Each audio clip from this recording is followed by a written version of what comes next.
चंद्रपूर महानगरपालिकेच्या वतीने शहरात मूर्ती विसर्जनाच्या सोयीच्या दृष्टीने 25 कृत्रिम तलाव व 15 निर्माल्य कलशांची उभारणी करण्यात आली असून सर्व घरगुती व लहान मूर्तींचे विसर्जन कृत्रिम कुंडातच करण्याचे आवाहन मनपातर्फे करण्यात आले आहे।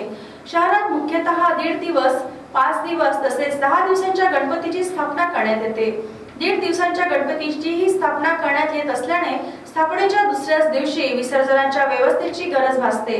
त्यामुळे घरगुती गणेशाचे विसर्जन घरीच अथवा जवळच्या कृत्रिम तलावातच व्हावे यासाठी मनपातर्फे व्यवस्था करण्यात आली आहे।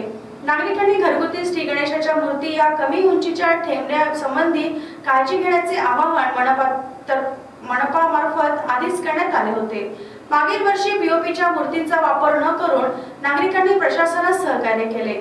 यंदाही श्री गणेशोत्सवाच्या सुनियोजित आयोजनासाठी चंद्रपूर मनपा दक्ष असून भाविकांनीही पर्यावरणपूरक श्री गणेशोत्सव संपन्न व्हावा याकरिता सहकार्य करण्याचे आवाहन चंद्रपूर महानगरपालिकेतर्फे करण्यात येत आहे।